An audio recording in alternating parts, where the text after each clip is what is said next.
warahmatullahi wabarakatuh. Kami dari kelompok 4 akan menjelaskan tentang materi yang sudah disebutkan. Saya Nadia Siti Saada dengan NP 41154030210036 akan menjelaskan beberapa pendahuluan. Dalam pembaharuan ini, seorang guru sudah seharusnya senantiasa mengalami pembaruan untuk tetap menjaga keprofesionalnya sebagai guru. Dan sebagai pengabdian, tentunya ia harus memaksimalkan kemampuannya agar dapat mencapai target ideal guru, yaitu membagi ilmu dan mencerdaskan bangsa. Tentunya pengabdian itu berbekal rasa ikhlas dan tanggung jawab agar dapat memberikan impact yang baik pula bagi guru yang bersangkutan. Apa itu kebijakan? Kebijakan merupakan suatu sikap dan tindakan yang diambil seseorang atau dengan kesepakatan kelompok pembuat kebijakan sebagai upaya untuk mengatasi masalah atau suatu persoalan dalam dunia pendidikan. Atau lebih tepatnya, konsep dan asas yang menjadi pedoman dan dasar rencana dalam pelaksanaan satu pekerjaan dan cara bertindak. Dan apa itu inovasi? Inovasi adalah suatu pembaharuan terhadap berbagai sumber daya sehingga sumber daya tersebut mempunyai manfaat yang lebih bagi manusia.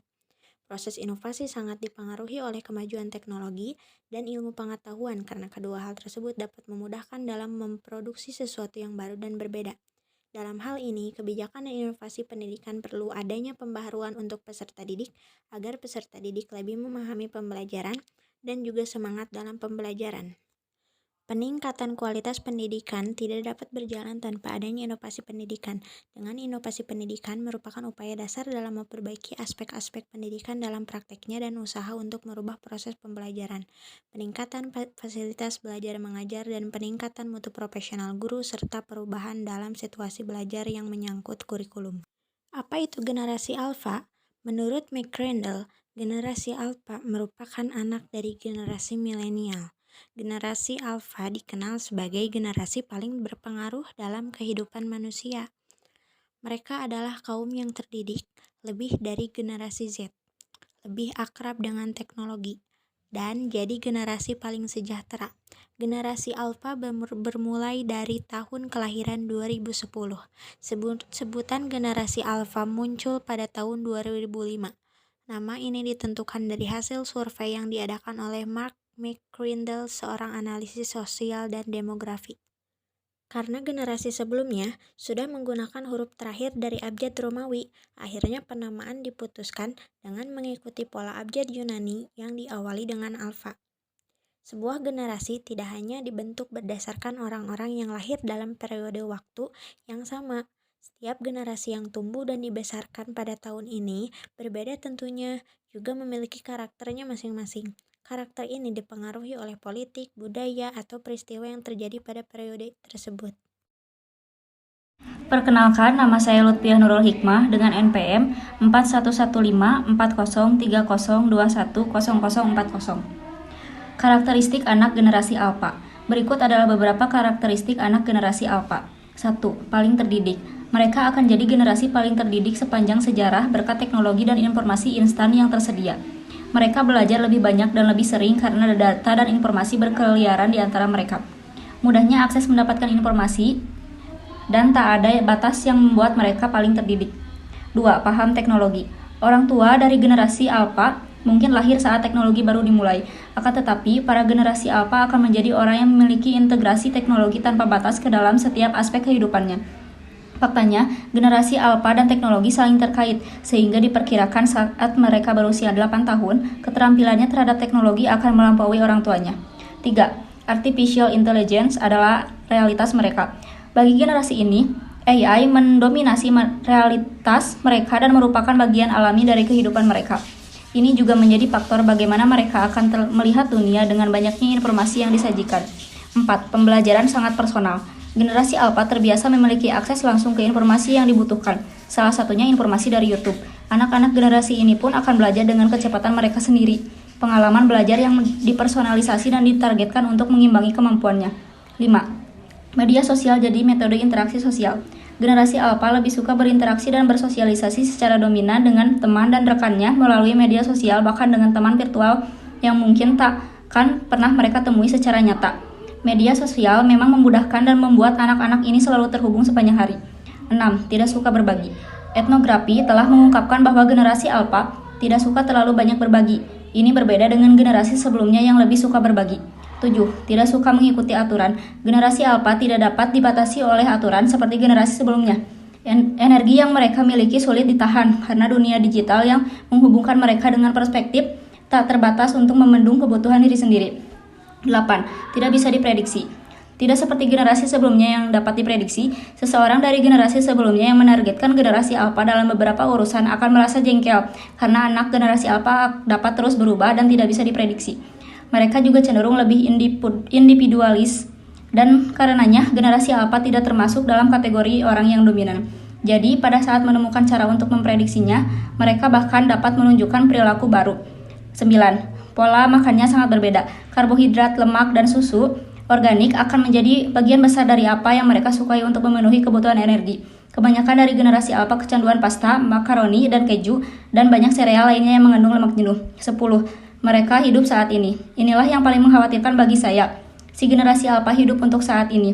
Keinginan untuk menjadi lebih daripada temannya perlu arahan agar ia menjadi pribadi positif, bukan pribadi yang rentan depresi.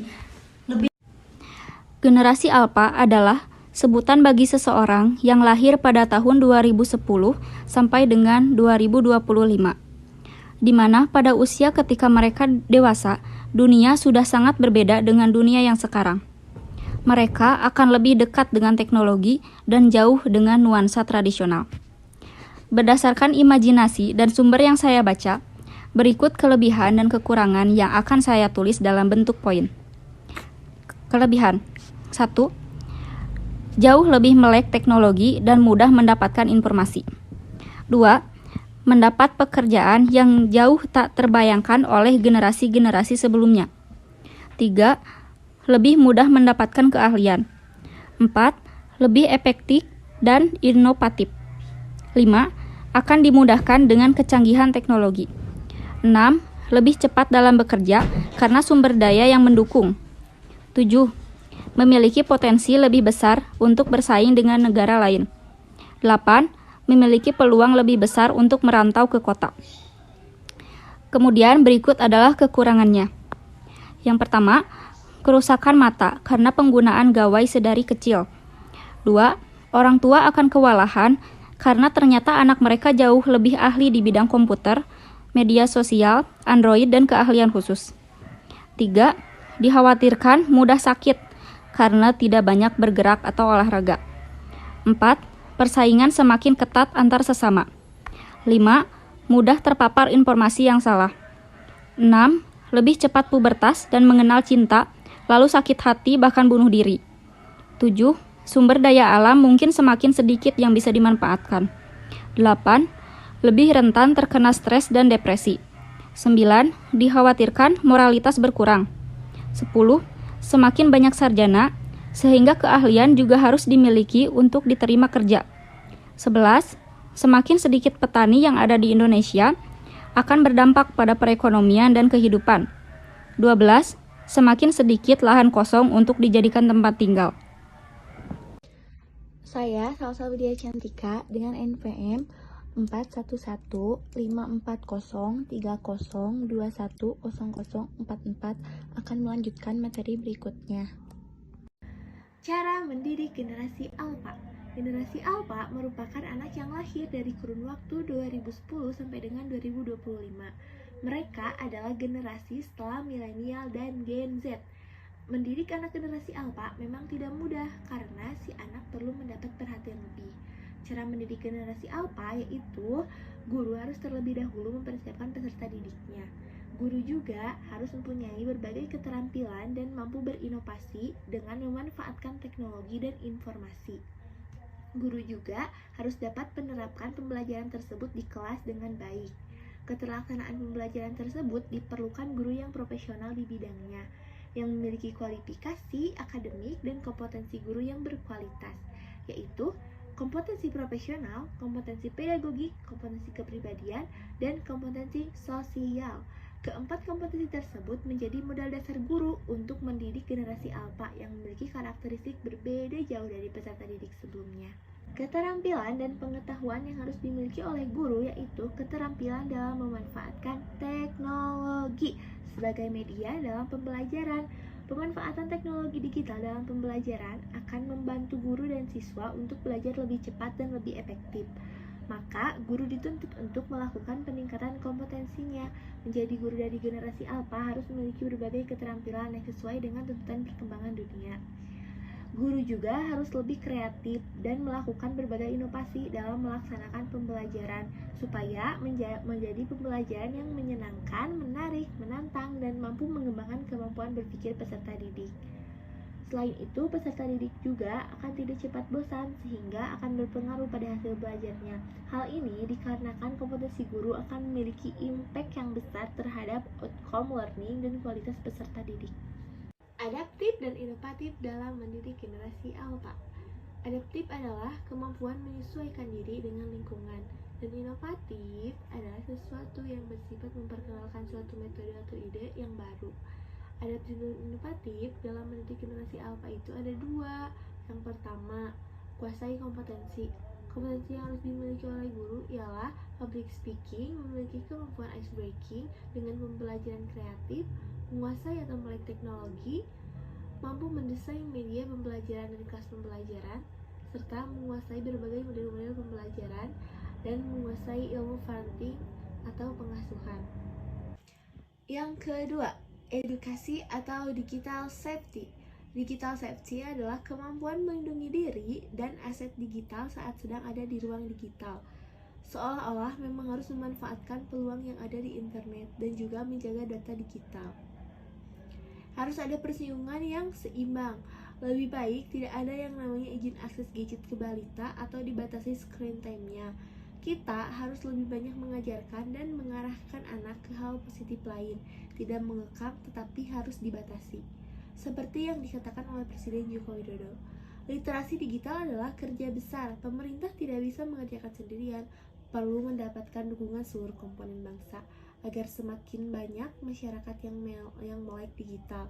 Ia juga memberikan apresiasi pada seluruh pihak yang terlibat dalam program literasi digital nasional ini. Diharapkan gerakan ini menggelinding dan terus membesar, bisa mendorong berbagai inisiatif di tempat lain, melakukan kerja-kerja konkret di tengah masyarakat agar makin cakap memanfaatkan internet untuk kegiatan edukatif dan produktif. Nama saya Marsya Rajita, NPM 41540302100054. Saya akan melanjutkan pembahasan berikutnya. Contoh inovasi untuk anak SD. Pembelajaran kontekstual merupakan suatu proses pendidikan yang bertujuan memotivasi siswa untuk memahami makna materi pelajaran yang dipelajari dengan mengkaitkan materi tersebut dengan konteks kehidupan mereka sehari-hari, konteks pribadi, sosial, dan kultural, sehingga siswa memiliki pengetahuan atau keterampilan yang secara fleksibel dan dapat diterapkan atau ditransfer dari satu permasalahan konteks ke permasalahan konteks lainnya. Dalam pembelajaran CTL, guru menghadirkan situasi dunia nyata ke dalam kelas dan mendorong siswa membuat hubungan antara pengetahuan yang dimilikinya dengan penerapannya dalam kehidupan mereka sebagai anggota keluarga dan masyarakat. Dengan konsep ini, hasil pembelajaran diharapkan lebih bermakna bagi siswa. Proses pembelajaran berlangsung lebih alamiah dalam bentuk kegiatan siswa bekerja dan mengalami, bukan transfer pengetahuan dari guru ke siswa. Dalam kelas kontekstual, tugas guru adalah membantu siswa mencapai tujuannya. Guru lebih banyak berurusan dengan strategi daripada pemberi informasi. Tugas guru mengelola kelas sebagai sebuah tim yang bekerja bersama untuk menemukan sesuatu yang baru bagi anggota kelas atau siswa. 2. Tujuan diperbaharui kebijakan dan inovasi. Tujuan kebijakan dan inovasi pendidikan adalah pendidikan sangat diperlukan dalam menyambut era global seperti saat ini. Inovasi pendidikan adalah suatu ide atau metode yang dirasakan sebagai hal yang baru dan digunakan untuk mencapai tujuan pendidikan atau untuk memecahkan masalah pendidikan. Inovasi pendidikan perlu dikembangkan dari segala aspek, baik dari sistem pendidikan, sarana prasarana, dan metode pembelajaran. Satu peran teknologi yang sangat dibutuhkan saat ini adalah untuk menangani permasalahan manajemen yang ada di sekolah. Dampaknya sudah ada pembelajaran online atau bimbel online yang sudah dikembangkan oleh pihak swasta. Inovasi ialah suatu ide, barang, kejadian, metode yang dirasakan atau diamati sebagai suatu hal yang baru bagi seorang atau sekelompok orang, baik itu berupa hasil innovation maupun discovery. Inovasi diadakan untuk mencapai tujuan tertentu atau untuk memecahkan suatu masalah tertentu. Manfaat kebijakan dan inovasi bagi peserta didik. Manfaat kebijakan dan inovasi bagi peserta didik, meningkatkan sarana sama fasilitas yang menunjang kemajuan pendidikan, memperbaiki angka keterlantaran pendidikan, melakukan perubahan terhadap masyarakat sesuai dengan tuntutan zaman, menyesuaikan keadaan pendidikan sesuai dengan perkembangan zaman iptek, mencari sumber yang mendukung terlaksananya pendidikan secara efektif dan efisien, meningkatkan efisien, relevansi, kualitas, dan efektivitas sarana serta jumlah peserta didik sebanyak-banyaknya, dengan hasil pendidikan sebesar-besarnya, menurut kriteria kebutuhan peserta didik, masyarakat, dan pembangunan dengan menggunakan sumber tenaga, alat, dan lain-lain.